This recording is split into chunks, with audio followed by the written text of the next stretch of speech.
కొన్నాళ్లుగా కమలం పార్టీలో తనకు తగిన గుర్తింపు లేదంటూ చెప్పుకొచ్చిన రాజా సింగ్ తెలంగాణ బీజేపీ చీఫ్ పదవికి నామినేషన్ దాఖలు చేసిన రోజే తన పార్టీ సభ్యత్వానికి రాజీనామా చేశారు. పార్టీకి రాజీనామా చేస్తే ఢిల్లీ పెద్దలు రాజీకొస్తారని భావించిన రాజా సింగ్ కు భారతీయ జనతా పార్టీ అనూహ్య రీతిలో షాక్ ఇచ్చింది. రాజా సింగ్ రాజీనామాను భారతీయ జనతా పార్టీ అధిష్టానం ఆమోదించింది. భారతీయ జనతా పార్టీ జాతీయ అధ్యక్షుడు జేపీ నడ్డా రాజా సింగ్ రాజీనామాకు ఆమోదం తెలిపారు. రామచంద్రరావుకు తెలంగాణ అధ్యక్ష బాధ్యతలు అప్పగించడాన్ని వ్యతిరేకిస్తూ రాజా సింగ్ భారతీయ జనతా పార్టీకి రాజీనామా చేశారు.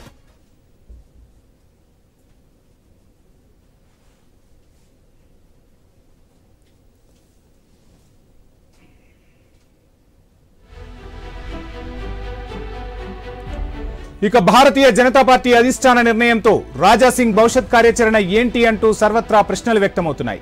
ఇప్పుడు రాజా సింగ్ ఏం చేస్తారు? ఎమ్మెల్యే పదవికి రాజీనామా చేస్తారా? ఇండిపెండెంట్ గా పోటీ చేస్తారా అనేది సస్పెన్స్ గా మారింది.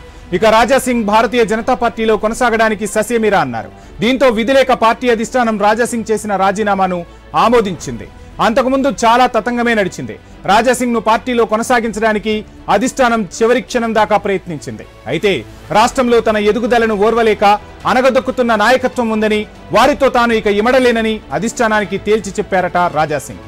తను సొంతంగానే హిందుత్వ ఎజెండాను కొనసాగించాలని నిర్ణయించుకున్నారు. రాజా సింగ్ భారతీయ జనతా పార్టీని వీడడానికి 6 ప్రధాన కారణాలు కనిపిస్తున్నాయి.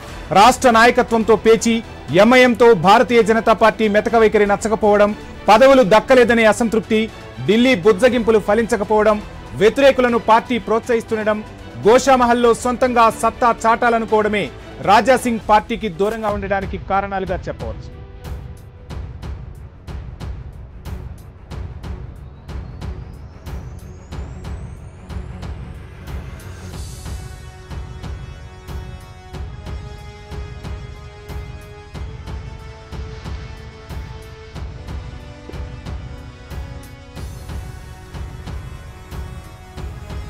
రైట్, మొత్తంగా స్క్రీన్ పై మనం చూస్తున్నాం. రాజా సింగ్ రాజీనామాను బీజేపీ అధిష్టానం ఆమోదించింది.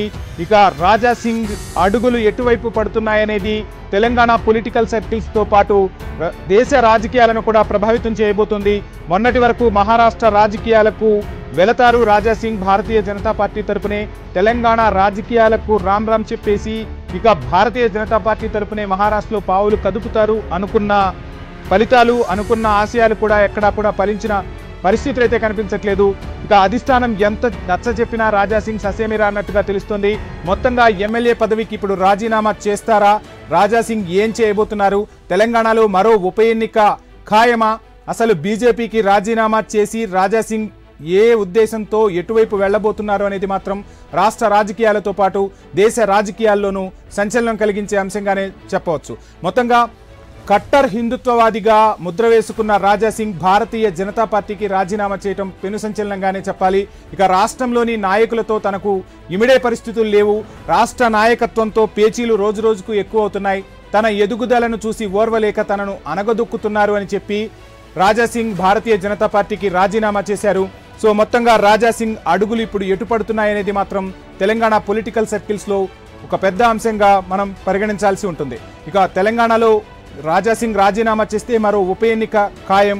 ఇప్పటికే జూబ్లీహిల్స్ ఉప ఎన్నిక వస్తోంది. రాజా సింగ్ రాజీనామాతో మరో ఉప ఎన్నిక దిశగా తెలంగాణ పాలిటిక్స్ మారబోతున్నాయి. ఎంఐఎంతో మొదటి నుంచి దూకుడును ప్రదర్శిస్తున్నారు రాజా సింగ్. ఎంఐఎంతో భారతీయ జనతా పార్టీ మెతక వైఖరి అవలంబిస్తోంది అంటూ కూడా సంచలన వ్యాఖ్యలు చేశారు. 2 రోజుల క్రితం రాజా సింగ్ చేసిన వ్యాఖ్యలు కొత్తగా భారతీయ జనతా పార్టీ అధ్యక్షుడు రామచంద్రరావుకు సవాల్ విసిరారు, హైడ్రాకు కూడా సవాల్ విసిరారు. ఎంఐఎం చెందిన నేత అసదుద్దీన్ ఓవైసీ భూముల్లో హైడ్రా ఏం చేయలేకపోతుంది? ఇక అదేవిధంగా కొత్తగా అధ్యక్ష బాధ్యతలు చేపట్టిన రామచంద్రరావు ప్రశ్నించగలరా అసదుద్దీన్ ఓవైసీని? అసదుద్దీన్ ఓవైసీని ఎదుర్కొనే దమ్ముందా అంటూ కూడా సంచలన వ్యాఖ్యలు చేశారు రాజా సింగ్. ఇక బీజేపీ అధినాయకత్వం ఎంత బుజ్జగించినా రాజా సింగ్ తన నిర్ణయానికే కట్టుబడి మొత్తంగా రాజీనామా చేశారు. ఆ రాజీనామాను కూడా భారతీయ జనతా పార్టీ అధిష్టానం ఆమోదించింది. ఇదే అంశానికి సంబంధించి డీటెయిల్స్ అందించేందుకు మా ప్రతినిధి ప్రవీణ్ జాయిన్ అవుతున్నారు. ప్రవీణ్, అయితే మనం చూసుకుంటే తెలంగాణ బీజేపీ అయితే ఎమ్మెల్యే పదవికి హైదరాబాద్ నుండి గోషామాల్ నుండి గెలిచినటువంటి రాజా సింగ్ను అయితే ఈరోజు అధిష్టానం హైకమాండ్ అయితే మొత్తం టోటల్గా రాజీనామాను ఆమోదించినట్టుగా కూడా తెలుస్తుంది. ఈ నేపథ్యంలో అయితే ఈ యొక్క తెలంగాణ రాష్ట్ర అధ్యక్షుని పదవికి రాజా సింగ్ కూడా అయితే నామినేషన్ దాఖలు చేయడానికి వెళ్ళిన తరుణం లోపల కొంతమంది అడ్డుకున్నారనే నేపథ్యంతో అదే రోజు తను ఆ యొక్క ఎమ్మెల్యే పార్టీకి ఎమ్మెల్యే పదవికి రాజీనామా చేస్తున్నాను అంటూ కూడా ఒక లేఖను ఆయన యొక్క రాజీనామా లేఖను కిషన్ రెడ్డికి ఇవ్వడం జరిగింది. కిషన్ రెడ్డి అయితే ఆ లేఖను హైకమాండ్కు పంపించడం జరిగింది. పంపించిన తర్వాత సుమారుగా 15 రోజుల పిమ్మట ఈరోజు అధిష్టానం నుండి ఒక స్పష్టత అయితే వచ్చింది లేఖలో పేర్కొంటూ. అయితే పార్టీ యొక్క విలువలను పార్టీ యొక్క అయితే ఏవైతే కార్యక్రమాలకు ఈ యొక్క రాజా సింగ్ మొత్తం టోటల్గా కూడా అయితే వ్యతిరేకంగా పనిచేస్తున్నాడు అంటూ కూడా కొన్ని విమర్శలు అయితే వచ్చిన నేపథ్యంలో ఈరోజు పార్టీ నుండి ఆయనను ప్రవీణ్, రాజా సింగ్ రాజీనామాను పార్టీ అధిష్టానం ఆమోదించింది. ఇక ఆ రాజీనామాతో పాటే ఆ రోజే రాజా సింగ్ క్లియర్ కట్ గా కిషన్ రెడ్డికి, అప్పుడున్న అధ్యక్షుడు భారతీయ జనతా పార్టీ అధ్యక్షుడు కిషన్ రెడ్డికి మరో లేఖను కూడా పంపించారు. స్పీకర్ ఫార్మాట్ లో మీరే నన్ను ఆ ఎమ్మెల్యే పదవి నుంచి బర్తరఫ్ చేయండి, భారతీయ జనతా పార్టీలో నేను ఇక ఉండట్లేదు, పార్టీలో ఉండనప్పుడు ఆ పార్టీ ద్వారా వచ్చిన ఎమ్మెల్యే పదవి కూడా నాకు అవసరం లేదంటూ ఆ రోజు ఆనాటి అధ్యక్షుడు కిషన్ రెడ్డికి రాజీనామా లేఖతో పాటు రాజా సింగ్ చెప్పిన పరిస్థితి. సో దీనిపై బీజేపీ అధిష్టానం ఏం చేయబోతుంది? ఇప్పుడు రాజా సింగ్ రాజీనామా చేస్తారా, లేదంటే స్పీకర్ ఫార్మాట్లో భారతీయ జనతా పార్టీ అధిష్టానమే ఏమైనా లేఖను పంపించే అవకాశం ఉందా? దీనికి సంబంధించి ఏమైనా అప్డేట్స్ అందుతున్నాయా? ఎస్ వంశీ, అయితే స్పీకర్ ఫార్మాట్లో అదే రోజు రాజీనామా పత్రం ఎప్పుడైతే సమర్పించిండో అదే రోజు కూడా స్పీకర్ ఫార్మాట్లో నన్ను ఇప్పుడే అయితే ఆ యొక్క రాజీనామాను ఇచ్చేయాలంటూ కూడా అయితే తెలిపిన నేపథ్యంలో ఇప్పుడు అయితే రాజా సింగ్ ఇప్పుడు అమర్నాథ్ యాత్రలో ఉన్నారు కాబట్టి తిరిగి వచ్చిన తర్వాత ఎలాంటి నిర్ణయం తీసుకుంటారు అనేది కూడా, ఎందుకంటే కరుడు కట్టిన హిందుత్వ స్వభావం ఉన్న వ్యక్తి రాజా సింగ్, స్టేట్ ఫార్వర్డ్ ఉన్నటువంటి వ్యక్తి రాజా సింగ్ కాబట్టి రాజా సింగ్ మరి ఏ ఇతర పార్టీలో కూడా రాజా సింగ్ ఉండలేకపోవడం ఒక కారణంగా తెలుస్తుంది. కాబట్టి ఆ యొక్క బీజేపీ అధ్యక్ష పదవికి అయితే తను కూడా అయితే నామినేషన్ దాఖలు చేసే నేపథ్యంలో కొంతమంది అడ్డుకున్నారనే ఆ యొక్క తీవ్ర అసహనం వ్యక్తం చేస్తున్నాడు. అయితే రాజా సింగ్ యొక్క అయితే మనస్తత్వం కానీ రాజా సింగ్ యొక్క వ్యవహార శైలి కానీ కొంతకాలంగా పార్టీకి అయితే తలనొప్పిగా మారిందని చెప్పాలి. ఇదే నేపథ్యంలో పార్టీ కూడా అతని పైన అయితే కోపంగా ఉన్నట్టుగా తెలుస్తుంది. కాబట్టి కొంతమంది పైన సెటర్లికల్ అయితే జోకులు కూడా పేలుస్తూ సెటర్లికల్ ట్విట్లు కూడా చేస్తున్న నేపథ్యంలో ఇదంతా చూసుకుంటే ఈ పరిణామం మొత్తం చూసుకుంటే రాజా సింగ్ బీజేపీకి తలనొప్పిగా మారాడంటూ కూడా అయితే తెలిసిన నేపథ్యంలో హైకమాండ్ కూడా తెలపడం జరిగింది. హైకమాండ్ కూడా ఆయన యొక్క ప్రవర్తన తీరుని ప్రస్తావిస్తూ ఆ లేఖల గిట పేర్కొంది. కాబట్టి ఇప్పుడు రాజా సింగ్ నెక్స్ట్ ఏం చేయబోతున్నాడు అనేది కూడా ఖచ్చితంగా అంటే రాజా సింగ్ రాజీనామా ఆమోదించదు బీజేపీ అధిష్టానం ఖచ్చితంగా. అంటే ఇక్కడి నుంచి మహా అయితే ఢిల్లీ రాజకీయాల్లో ఏదో ఒక పదవి ఇచ్చి రాజా సింగ్ను సంతృప్తిపరిచే ప్రయత్నం చేస్తారు. లేదంటే ఇక ఛత్రపతి శివాజీకి ముఖ్య భావాలు ఎక్కువగా ఉంటాయి రాజా సింగ్లో, మహారాష్ట్ర కన్నా పంపిస్తారు. అంతేకాని భారతీయ జనతా పార్టీ నుంచి రాజా సింగ్ని వేరు చేసి చూడలేమంటూ కూడా నిన్న మొన్నటి వరకు పొలిటికల్ సర్కిల్స్లో వినిపించిన టాక్. వీటన్నింటినీ ఎక్కడా కూడా ఇవేవి కూడా ఖాతరు చేయకుండా వీటన్నింటిని అంటే అధిష్టాన బుజ్జగింపులను కూడా ఎక్కడా రాజా సింగ్ వినే పరిస్థితి అయితే కనిపించలేదు. మొత్తంగా రాజీనామా ఎట్టి పరిస్థితుల్లోనూ భారతీయ జనతా పార్టీ అధిష్టానం కూడా ఆమోదించాల్సిన పరిస్థితి. ఒకసారి రాజా సింగ్ చరిష్మాని మనం చూసుకుంటే తెలంగాణలో ఏ ఒక్క ఎమ్మెల్యే గెలవనప్పుడు కూడా రాజా సింగ్ తన చరిష్మాతో గోషామహల్ నుంచి ఎన్నికయ్యారు. గోషామహల్ని తనకు కంచుకోటగా మార్చుకున్న పరిస్థితి. సో ఇప్పుడు ఒక రకంగా చెప్పాలంటే భారతీయ జనతా పార్టీ రాజా సింగ్ని కోల్పోయిందా, రాజా సింగ్ భారతీయ జనతా పార్టీని కోల్పోయాడా అనే అంశం కూడా తెర మీదకి వస్తుంది. ఇటువంటి టైంలో తెలంగాణలో ఇప్పటికే మాగంటి గోపీనాథ్ మృతితో ఒక ఉప ఎన్నిక అనివార్యమైంది. మరో ఉప ఎన్నికకు కూడా తెరలేచింది. తెలంగాణ పొలిటికల్ సర్కిల్స్లో ఈ ఉప ఎన్నిక చాలా కీలకం కానుంది. సో మొత్తంగా రాజా సింగ్ రాజీనామాతో గోషామహల్ రాజకీయం ఎటువైపు మారబోతుంది అంటే ఇప్పటి వరకు భారతీయ జనతా పార్టీ చరిష్మాతో గెలిచాడా, లేదంటే తన సొంత ఇమేజ్తో గోషామహల్ను కంచుకోటగా మార్చుకున్నాడా అనేది కూడా భారతీయ జనతా పార్టీకి అదేవిధంగా రాజా సింగ్కు కూడా సవాల్గా మారుతున్న పరిస్థితి. సో ఎలా చూడాలంటారు ఈ అంశాన్ని? ఎస్ వంశీ, చూసుకుంటే గోషామహల్ అయితే ఎమ్మెల్యే కాన్స్టిట్యున్సీ ఏదైతే ఉంటుందో అది ఖచ్చితంగా కరడుగట్టిన హిందుత్వాన్ని ఉండేటటువంటి లక్ష్యం ఉన్నటువంటి వ్యక్తిగా రాజాసింగ్ ముద్రపడ్డాడు. కాబట్టి బీజేపీ అనే నినాదం కాకుండా కూడా అక్కడ హిందూ సాంప్రదాయం యొక్క హిందూ భావాలు ఉన్న వ్యక్తులకు చాలా మంది ఉన్నారు. కాబట్టి ఆ యొక్క గోషామహల్ ప్రాంతంలో రాజాసింగ్ దారి ఇప్పుడు అయితే గతంలో కూడా మనం 2-3 రోజులు కూడా కింద అమిత్ షాను కూడా కలవడం జరిగింది. అయితే అమిత్ షాను కలిసిన నేపథ్యంలో అయితే రాజీనామా ఉండబోదు అనుకుని కూడా పార్టీ వర్గాలు కూడా అక్కడ ఊహాగానాలు వినిపించిన నేపథ్యంలో ఇంత సడన్ గా పార్టీ నిర్ణయం తీసుకుంటుందనే వెనుక అయితే కొన్ని ఆలోచనలు కూడా ఉన్నాయనిపిస్తుంది. అయితే రాష్ట్ర రాజకీయాలు కాకుండా దేశ జాతీయ రాజకీయాలకు కూడా అయితే రాజాసింగ్ ని తీసుకోబోతుందా?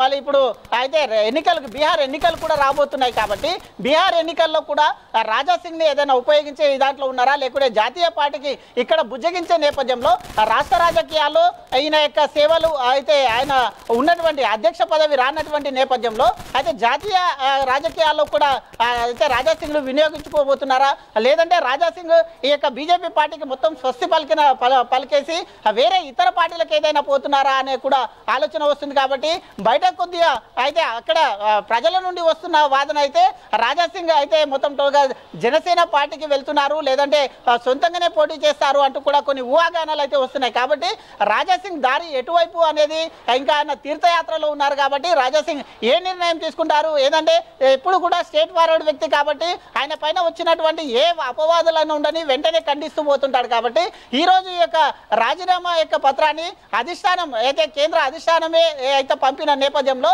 ఆ యొక్క రాజీనామా పత్రాన్ని ఏ విధంగా చూస్తారు, సాయంత్రం వరకు ఏ విధంగా డిసైడ్ అవుతాడు అనేది అయితే వేచి చూడక తప్పదనిపిస్తుంది. Vamshi right, thank you Praveen. Right, మొత్తంగా రాజాసింగ్ శకం భారతీయ జనతా పార్టీలో ముగిసిందా అంటే అవుననే సమాధానమే వినిపిస్తుంది. మరి రాజాసింగ్ అడుగులు నెక్స్ట్ ఎటువైపు పడుతున్నాయి? షార్ట్ బ్రేక్ తర్వాత చూద్దాం. Stay tune. బిగ్ బ్రేకింగ్ చూస్తున్నాం. మొత్తంగా రాజాసింగ్ రాజీనామాను భారతీయ జనతా పార్టీ అధిష్టానం ఆమోదించింది. ఇక రాజాసింగ్ ఏం చేయబోతున్నారు? ఎమ్మెల్యే పదవికి రాజాసింగ్ రాజీనామా చేస్తారా? తెలంగాణలో మరో ఉప ఎన్నిక అనివార్యం కానుందా? అసలు ఏం జరగబోతుంది? రాజాసింగ్ అడుగులు ఎటువైపు పడబోతున్నాయి? కొన్నాళ్లుగా కమలం పార్టీలో తనకు తగిన గుర్తింపు లేదంటూ రాజాసింగ్ చెప్పుకొస్తున్నారు. తెలంగాణ భారతీయ జనతా పార్టీ చీఫ్ పదవికి నామినేషన్ వేసిన రోజే తన పార్టీ సభ్యత్వానికి రాజీనామా చేశారు రాజాసింగ్. పార్టీకి రాజీనామా చేస్తే ఢిల్లీ పెద్దలు రాజీకొస్తారని భావించిన రాజాసింగ్ కు భారతీయ జనతా పార్టీ అధినాయకత్వం అనూహ్యంగా షాక్ ఇచ్చినట్టే రాజకీయ విశ్లేషకులు చెబుతున్నారు. రాజాసింగ్ రాజీనామాను భారతీయ జనతా పార్టీ అధిష్టానం ఆమోదించింది. భారతీయ జనతా పార్టీ జాతీయ అధ్యక్షుడు జేపీ నడ్డా రాజాసింగ్ రాజీనామాకు ఆమోదం తెలిపారు. రామచంద్రరావుకు తెలంగాణ అధ్యక్ష బాధ్యతలు అప్పగించడాన్ని వ్యతిరేకిస్తూ రాజాసింగ్ భారతీయ జనతా పార్టీకి రాజీనామా చేశారు. ఇక భారతీయ జనతా పార్టీ అధిష్టాన నిర్ణయంతో రాజాసింగ్ భవిష్యత్ కార్యాచరణ ఏంటి అంటూ సర్వత్రా ప్రశ్నలు వ్యక్తమవుతున్నాయి. ఇప్పుడు రాజాసింగ్ ఏం చేస్తారు? ఎమ్మెల్యే పదవికి రాజీనామా చేస్తారా? ఇండిపెండెంట్ గా బరిలో నిలవనున్నారా అనేది సస్పెన్స్ గా మారిపోయింది. ఇక రాజాసింగ్ భారతీయ జనతా పార్టీలో కొనసాగడానికి ససేమీరా అన్నారు. దీంతో విధిలేక పార్టీ అధిష్టానం రాజాసింగ్ చేసిన రాజీనామాను ఆమోదించినట్టుగా తెలుస్తోంది. అంతకుముందు చాలా తతంగమే నడిచింది. రాజాసింగ్ ను పార్టీలో కొనసాగించడానికి భారతీయ జనతా పార్టీ అధినాయకత్వం చివరి క్షణం దాకా ప్రయత్నించింది. రాష్ట్రంలో తన ఎదుగుదలను ఓర్వలేక అనగదొక్కుతున్న నాయకత్వం ఉందని, వారితో తాను ఇకపై ఇమడలేనని అధిష్టానానికి తేల్చి చెప్పేశారు రాజాసింగ్. తన సొంతంగానే హిందుత్వ ఎజెండాను కొనసాగించాలని నిర్ణయించుకున్నాను అనే విషయాన్ని కూడా అధిష్టానానికి చెప్పినట్టుగా తెలుస్తోంది. ఇక రాజాసింగ్ భారతీయ జనతా పార్టీని వీడడానికి 6 ప్రధాన కారణాలు మనకు కనిపిస్తున్నాయి. ఇక రాష్ట్ర నాయకత్వంతో పేచీ మొదటిదైతే ఎంఐఎంతో భారతీయ జనతా పార్టీ మెతక వైఖరి రాజాసింగ్ కు మొదటి నుంచి కూడా నచ్చటం లేదనే వార్తలు వినిపిస్తున్నాయి. పదవులు దక్కలేదనే అసంతృప్తి తనను వెంటాడుతోంది. ఢిల్లీ బుజ్జగింపులు రాజాసింగ్ ను రాజీనామా వైపు వెళ్లకుండా నిలువరించలేకపోయాయి. ఇక వ్యతిరేకులను పార్టీ ప్రోత్సహిస్తుండడం రాజాసింగ్ కు మింగుడు పడలేదు. గోషామహల్లో సొంతంగా సత్తా చాటాలనుకోవడమే రాజాసింగ్ పార్టీకి దూరంగా ఉండడానికి కూడా కారణాలుగా మనం చెప్పవచ్చు. ఇక 2009లో తెలుగుదేశం కార్పొరేటర్ గా గెలిచిన రాజాసింగ్ తరువాత భారతీయ జనతా పార్టీలో చేరి 2014లో మొదటిసారి గోషామహల్ నియోజకవర్గానికి ఎమ్మెల్యేగా గెలిచారు. 2018, 2023 ఎన్నికల్లో గెలిచి హ్యాట్రిక్ సాధించారు రాజాసింగ్. 2018లో రాష్ట్రంలో గెలిచిన ఏకైక ఎమ్మెల్యేగా, 2023లో హైదరాబాద్లో గెలిచిన ఏకైక ఎమ్మెల్యేగా చరిత్ర సృష్టించారు రాజాసింగ్. ఇంతటి ఘన విజయం సాధించిన తనను అడుగడుగునా అనగద్రొక్కడానికే ప్రయత్నించారన్నది మొదటి నుంచి రాజాసింగ్ ఆరోపణ. ముఖ్యంగా కేంద్ర మంత్రి కిషన్ రెడ్డి తన ఎదుగుదలను చూసి ఓర్వడం లేదని, తనకు వ్యతిరేకంగా కుట్రలు చేస్తున్నారని రాజాసింగ్ మొదటి నుంచి ఆరోపిస్తూ వస్తున్నారు. రాష్ట్ర భారతీయ జనతా పార్టీ అధ్యక్షుడు ఎవరైనా సరే కిషన్ రెడ్డి కనుసన్నల్లోనే పార్టీ నడుస్తున్నదని రాజాసింగ్ బలంగా నమ్ముతున్నారు. కేంద్ర నాయకత్వం ఎంత అండగా ఉన్నప్పటికీ రాష్ట్ర నాయకత్వంతో పేచీ కారణంగానే రాజాసింగ్ పార్టీని వీడాలని బలంగా నిర్ణయించుకున్నట్లు తెలుస్తోంది. ఇక రాజాసింగ్ ప్రాతినిధ్యం వహిస్తున్న గోషామహల్ నియోజకవర్గం, ఎంఐఎం నేత అసదుద్దీన్ ఓవైసీ ప్రాతినిధ్యం వహిస్తున్న హైదరాబాద్ లోక్సభ నియోజకవర్గ పరిధిలోకి వస్తుంది. నిత్యం తాను భారతీయ జనతా పార్టీ శ్రేణులు ఎంఐఎంతో ఘర్షణలు పడాల్సి వస్తుంది. అయినప్పటికీ రాష్ట్ర పార్టీ తనకు ఎన్నడూ అండగా నిలవడం లేదని రాజాసింగ్ చాలా రోజుల నుంచి ఆవేదన వ్యక్తం చేస్తున్నారు.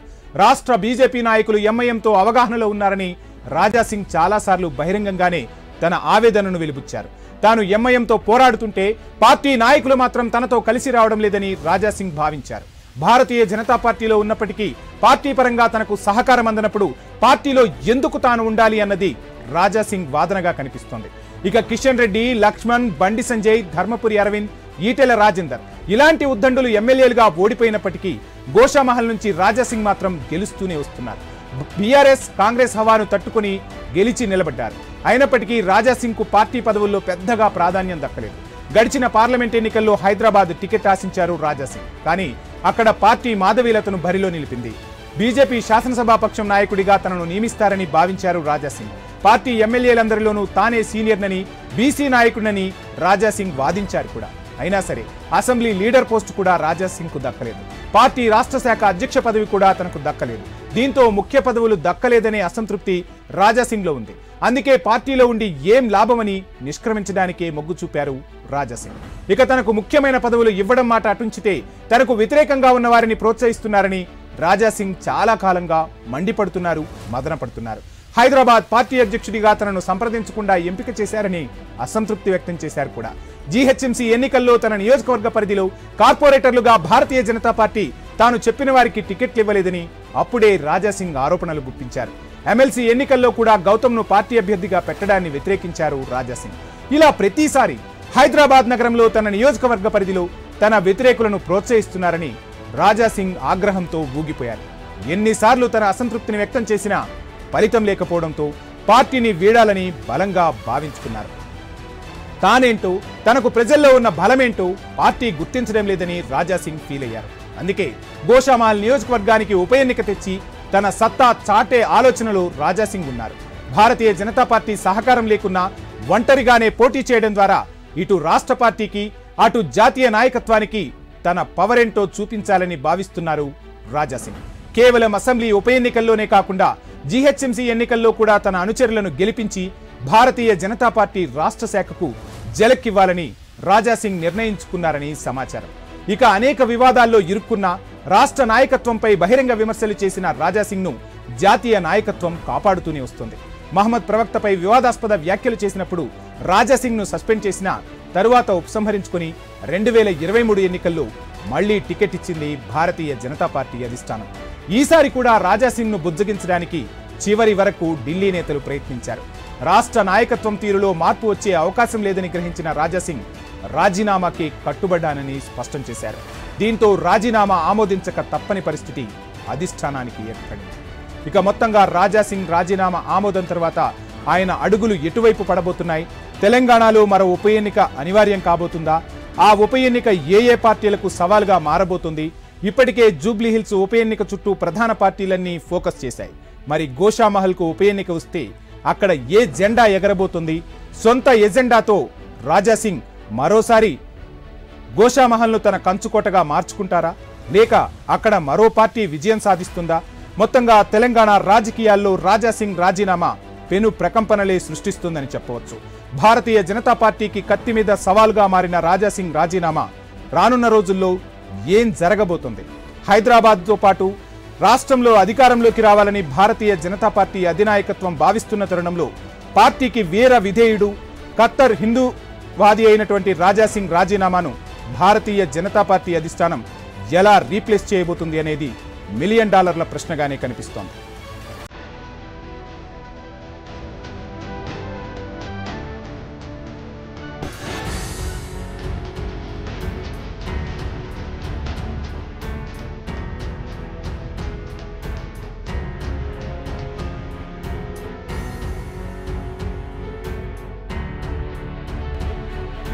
రైట్, ఇక రాజాసింగ్ రాజీనామానైతే ఎట్టకేలకు భారతీయ జనతా పార్టీ అధినాయకత్వం ఆమోదించింది. ఇప్పుడు ఎమ్మెల్యే పదవి చుట్టూ ఏం జరగబోతుంది? రాజీనామా చేస్తారా లేక అలానే కొనసాగుతారా అనేది మాత్రం కనిపిస్తుంది. కానీ రాజాసింగ్ గురించి తెలిసిన వాళ్ళందరూ కూడా ఖచ్చితంగా రాజీనామా చేస్తారు. ఈ రోజు కాదు, తను భారతీయ జనతా పార్టీకి రాజీనామా చేసిన రోజే కిషన్ రెడ్డికి మరో లెటర్ కూడా ఇచ్చారు రాజాసింగ్. ఆ రోజు మీడియా ముఖంగా చెప్పేశారు తను భారతీయ జనతా పార్టీ గుర్తుపై గెలిచానని, ఇక పార్టీలోనే కొనసాగనప్పుడు ఆ గుర్తు ద్వారా వచ్చిన విజయం తనకెందుకు, ఆ గుర్తు ద్వారా వచ్చిన ఆ ఎమ్మెల్యే పదవి తనకెందుకంటూ కూడా రాజాసింగ్ ఆ రోజు వ్యాఖ్యలు చేశారు. సో మొత్తంగా రాజాసింగ్ రాజీనామా చేయబోతున్నారు, ఎమ్మెల్యే పదవిని కూడా వదిలేస్తారు. ఒక రకంగా చెప్పాలంటే భారతీయ జనతా పార్టీకి రాజాసింగ్కు ఎనలేని అనుబంధం ఉంది. భారతీయ జనతా పార్టీ అధినాయకత్వంతో కూడా సత్సంబంధాలు ఉన్న రాజాసింగ్ రాష్ట్ర నాయకత్వంతో వచ్చిన విభేదాలు తనను తీవ్ర కలతకు గురిచేశాయి. తనకు ఇప్పటి వరకు ఎప్పుడూ కూడా ఒక మంచి పదవి ఇవ్వలేదు. తను ఎవరితో కలబడుతున్నానో ఎంఐఎం అభ్యర్థులతో, ఎంఐఎం అధినాయకత్వంతో తను నిత్యం కలబడుతూ ఉన్నాను, ఘర్షణకు గురవుతూనే ఉన్నాను, చాలా ఒత్తిడితో నేను అక్కడ రాజకీయం నడుపుతున్నా, తనకు తగిన గుర్తింపు ఇవ్వటం లేదు అనేది రాజాసింగ్ నుంచి ప్రధానంగా వినిపించిన ఆరోపణ. మొత్తంగా రాజాసింగ్కు భారతీయ జనతా పార్టీ అధినాయకత్వం అయితే షాక్ ఇచ్చింది. మరి గోషామహల్లో ఏం జరగబోతుంది? గోషామహల్కు ఉప ఎన్నిక రాబోతుందా? ఆ ఉప ఎన్నికలు రాజాసింగ్ సొంత ఎజెండాతో జెండా పాతబోతున్నారా? ఏం జరగబోతుంది అనేది మాత్రం తెలంగాణ పొలిటికల్ సర్కిల్స్లో ఇప్పుడు హాట్ టాపిక్గా మారిన పరిస్థితి.